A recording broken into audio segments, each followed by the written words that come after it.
before, or this is the first time you've heard me? Right? Like you guys are not sure what to say. Look, a lot of interaction here, okay? I've got limited time, so. How many looked in the mirror today? Did you like what you saw? Come on! Did you like what you saw? How many of you, if you said you liked what you saw, that was the biggest statement of faith you made today? What if I could take the next 45 minutes and help you improve your looks? Would that be good? Yes. How many like to improve their looks? You like the way you look right now, but you want to even improve it. Would that be good? Yes. Would that be worth the price of admission here? Yes. Okay. Now what I'm going to do is I'm going to improve your looks, but it's not necessarily right now until you drink a whole lot of that extreme. I think that made you. I'm not going to change how you look when you look in the mirror, but I'm going to help you change how you look at what you're looking at. You see, there's only two ways that you can look at things. You look at it from a place of disempowerment, of scarcity and lack, of too much, can't do it, impossibility. That's one way. The other way is a place of empowerment. I can do it. That there's more than enough. There's tremendous opportunity. The world around you is stuck in this world called scarcity. You're part of an organization that wants to break you free, to get you to take the blue pill instead of the red pill. How many watched Matrix? Oh my, I really expected more hands to go up. This is like my favorite movie of all time. I want to give you an assignment. Most people have you read books. I want you to watch that movie. Rent that movie and watch it, Matrix. It talks about busting out of the limited world into really the reality of the action where you're really at. I believe that each one of you are destined for greatness. How many of you are absolutely satisfied to be exactly where you're at right now? The response is overwhelming. How many of you have absolutely all the money you could possibly want right now? I want you to raise your hand because I want to be your friend. How many see themselves growing? How many see themselves coming into a whole lot more money? How many would like to have $1 million today? What are you going to do about it? What are you going to do about it? There were 10 birds sitting on the wire, the telephone wire. 3 of them decided to fly away. How many birds were on the wire? 7.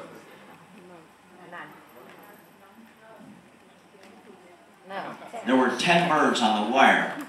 Just because you decided to fly away, unless you fly away, you're not away. Your decision is defined by your action. What I want to do is I want to tell you about wealth and building wealth. Most people look at wealth as this faraway concept. This thing that is for the lucky people. It's the thing like Peter's wife won the lotto. It's those lucky people that win the lotto.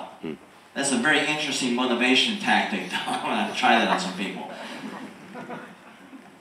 But I'm telling you, when you redefine wealth from a place of empowerment, you begin to create it right now. And I'm going to dare to say that creating wealth, building a business, the whole process of business is creating something valuable so you can serve other people.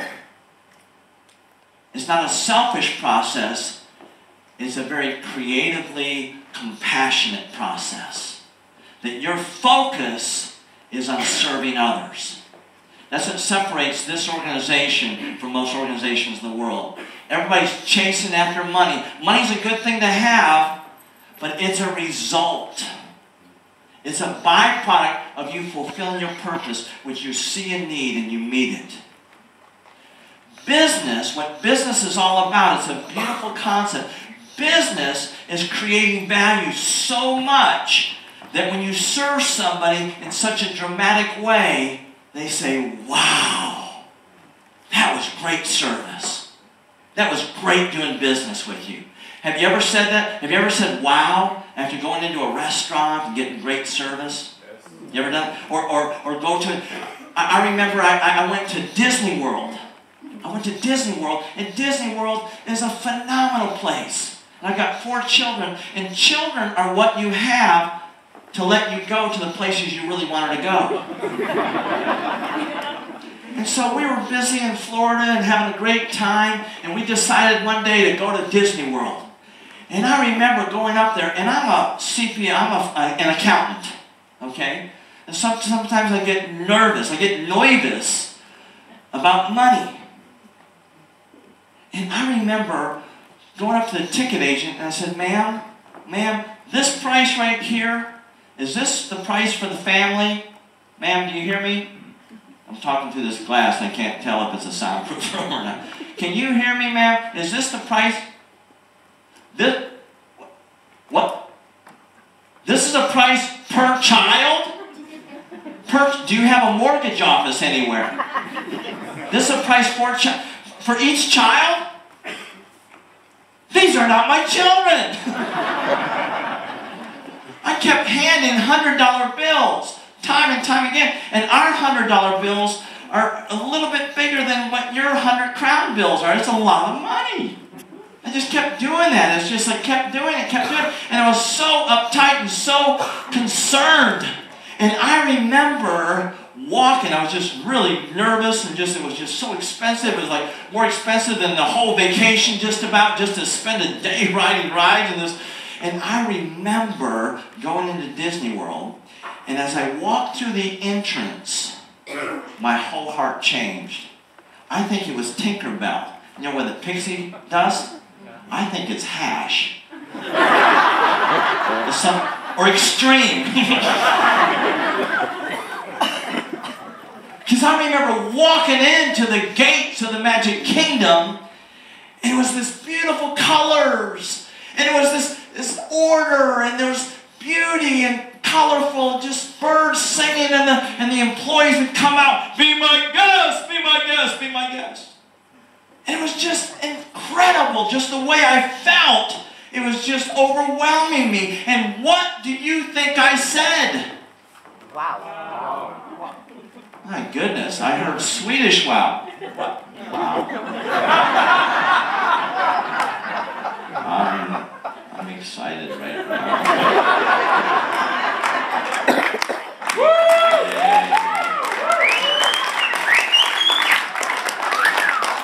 I'm going to turn around because I'm excited. What do you think I said? Wow! Exactly. You know what I did all day? I read a lot of books. Leaders are readers. Read books. One of the things I love about Peter Jacobson is he reads a book a week. The guy is an animal. If you get a chance to talk to him personally, ask him what book he's reading this week. Leaders are readers. Well, I love to read. I was reading about Disney World and how Disney World is everybody from the CEO to the lowest form of life that just got hired on, this like amoeba-like organism, like this new hire. They come on board, and everybody, if they see a piece of trash, they're going to pick it up and put it in the trash can. They want the place spotless and clean. And what do you think I did? While my kids were riding rides all day, what do you think I did? I got a bunch of napkins, and individually I would scrunch them up. The trash can's right here, and I would purposely put it right in front of here. And it would drop on the ground, and I would watch my watch to see how long it took for them to pick up the trash. That's what I did all day.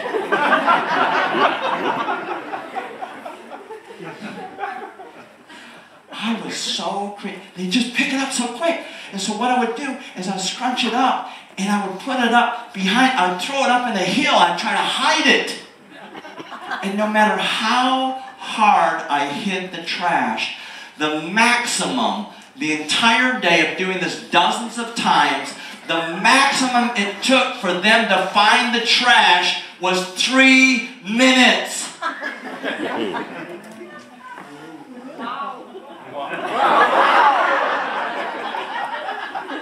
You're now somebody I am in love with here. Thank you. Wow. Business is all about wowing the people around you. You've got a phenomenal company. Even better yet, your upline are experts at helping you develop as a person and help you grow your business. There's not a better person in multi-level marketing, network marketing than Peter Jacobson and his team of emeralds and diamonds, soon to be blue diamonds and purple diamonds, and who all else, what other color in the rainbow they're going to become. It's phenomenal. Now the key to wow is what I want to talk to you about for just a few moments. Do you mind if I tell one more story about wow? Yes. A personal story? Yes. It's a story that the day I first met my wife. Would you like me to tell you that story? Yes. Okay, my wife was dating my best friend.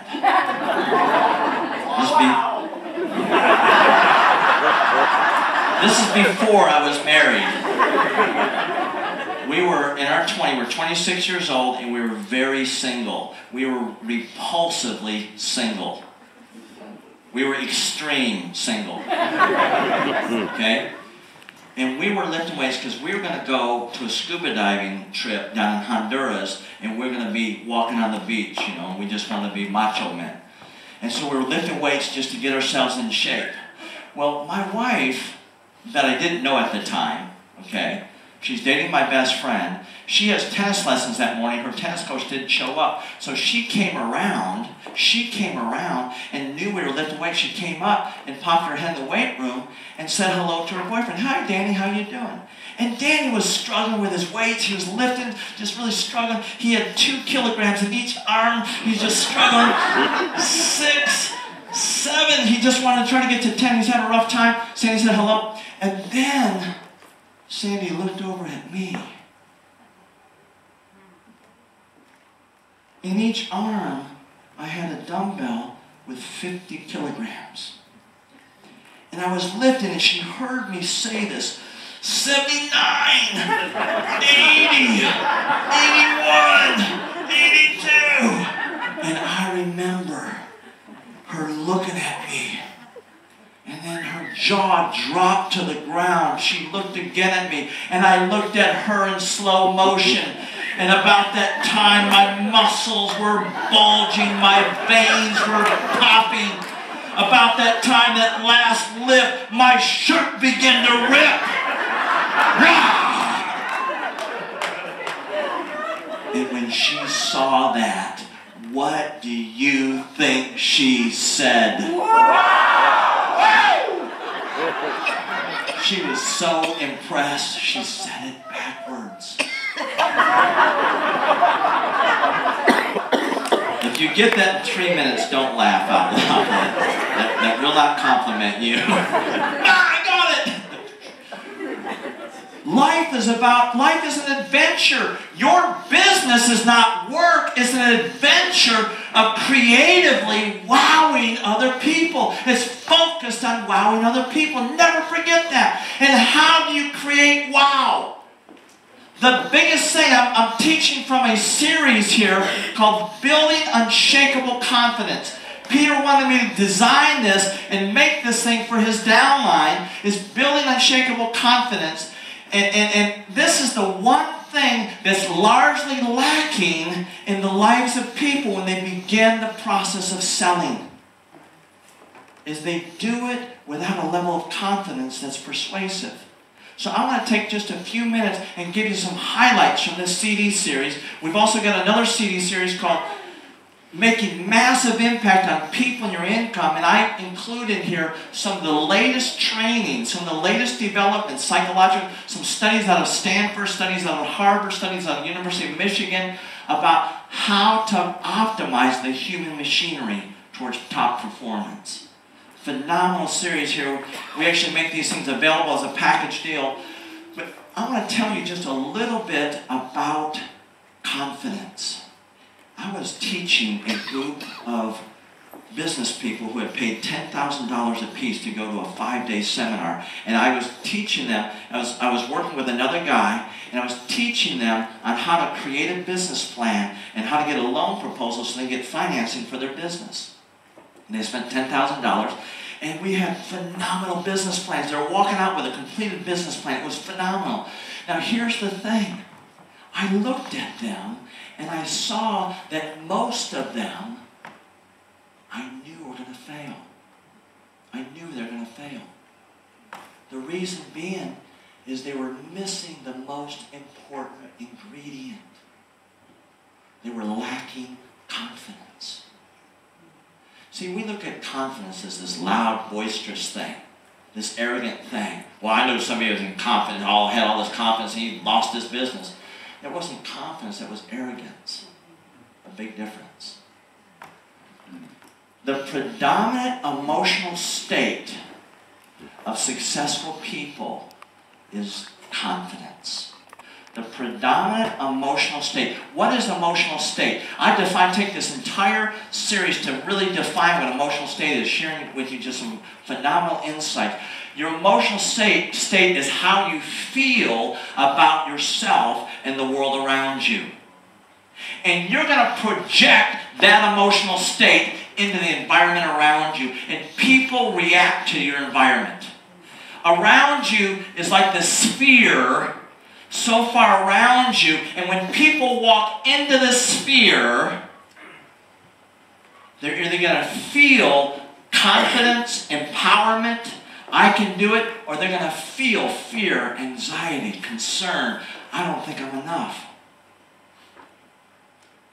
We buy into the 2 lies of scarcity. It says that there's not enough and I'm not enough. And when the obstacles come along, and they will. They will. Oh, I don't want to do that business, sir, because I ran into an obstacle. Don't let an obstacle leave you like it found you. You work on the obstacle and let the obstacle work on you to make you better. You're bigger on the inside than the obstacle is on the outside. And what we're lacking many times is confidence. The emotional state of confidence. Let me share with you real briefly. How many of you are involved? I ask you this question. How many of you are involved in sales? Okay, the rest of you need to take the blue pill. I'm telling you, this is... Okay. How many are involved in Kyani? Right? There's an organization that's here is going to explode in Sweden and Denmark. It's called Kyani. It's this Eskimo word for like strong medicine or